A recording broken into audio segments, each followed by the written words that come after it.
Hello Otogang, how's it going? Ngayon guys, nagsuscroll ako sa marketplace. Tapos may nakita akong media mod. Isa siyang accessory ni GoPro, so para maka-add tayo ng external mic, dapat nating lagyan siya ng mod kasi hindi pwede siyang direct sa Type-C cable. So nagsuscroll ako. I was scrolling on Facebook Marketplace. Tapos may nakita akong media mod which is listed 3,000 pesos. So, you know, I'm bargaining. So, nakita natin siya for, or nakuha natin siya for 2,800. So, ngayon guys is on the way na ako dun sa Talisay kasi sa Talisay siya yung location niya. Tapos you know, nakakahiya naman kung papupuntahin pa natin dito sa Lapu-Lapu City. So let's go. Hopefully magwo-work siya kasi need natin ng external mic, no? Para kasi kapag wala tayong external mic, hindi, kapag nagsasalita tayo inside a helmet, walang kwenta yung audio guys.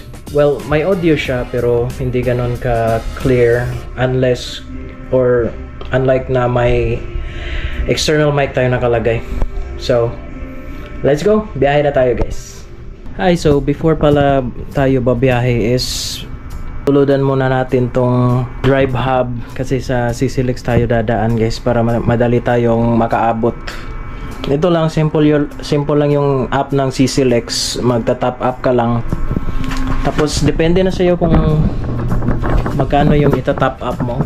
Usually ako nagta-top up lang ako ng mga 60 pesos kasi yun yung parang bayad one-way ticket dun sa pagdaan mo ng CCLEX.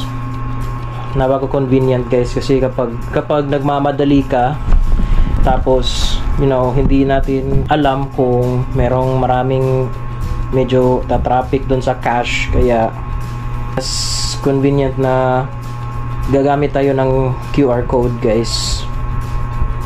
Okay, daan na natin, ilagyan na natin ng 60 pesos yung wallet natin sa CCLEX. Kaya let's go. Alright, so on the way na tayo guys. Way na tayo dun sa Talisay. Sabi ni seller guys, doon tayo sa Gaisano. SRP daw yung meet up place natin, no? Malapit-lapit lang naman yun. Malay natin, no?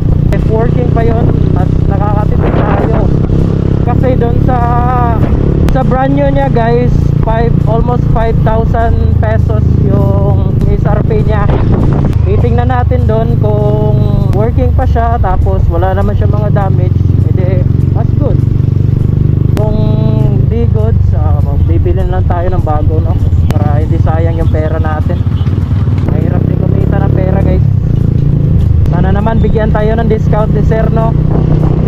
By the way nga pala guys, shout out kay Arian Woto, yung loyal natin na viewer. Saka kay Boss Curve. Yun si Boss Curve talaga yung napaka-solid guys. Bineview niya talaga yung mga vlog natin, no? At saka kay Wilfred de la Cruz pala guys, huwag natin kalimutan yun. Idol natin yun eh. Select nga pala tayo, no? Dadaan. Hindi tayo matraffic. Lunes kasi ngayon guys, kaya matraffic talaga. Expected na natin yun. Dito nga busy na tong daan na to guys, papuntang Cordoba. So hindi na tayo magla-live dyan, dito na tayo agad. Yun yung yung perks guys, di ka na dadaan doon sa traffic ng cash. Okay, so ito na yung SRT na guys, ano guys. So chat na natin si sir. Guys, so mana si Boss Ronald na? Jard. Si Boss Jard, kaila siya ni Boss Devin guys. Boss Devin, shout out boss. Devin, shout out! Oh, Devin, kaila siya nimo. Araya mo tayo, JSX.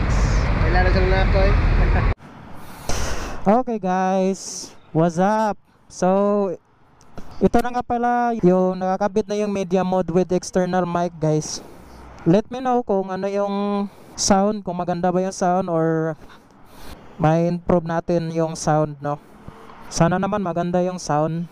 So, uwi na tayo guys. So, gumagana pa naman. Mag-experiment pa tayo dito guys. Di pa ko sure kung ano yung input niya doon sa video natin, no? Feeling ko sobrang lapit lang ng mic natin. I-improve na lang natin guys. Okay, so papunta na pala tayo sa Lapu-Lapu ulit guys.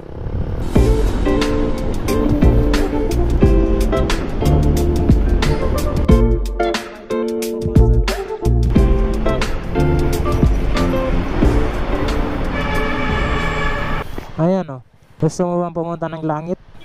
Pasok ka dyan sa pinto ni San Pedro. Ang cute, nakatulog.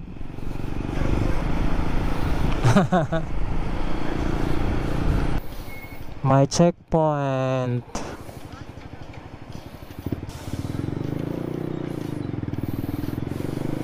Okay mga sir, so nakauwi na po tayo dito sa ating bahay. So yun lang guys. Thank you for watching. If nakaabot kayo dito thank you so much sa pagsuporta. And I'll see you guys. By the way, 228 yung bili natin, no? 200 yung mic, tapos yung media mode 26. Great deal pa rin. Thank you so much sir for selling this to me. See you guys in the next video.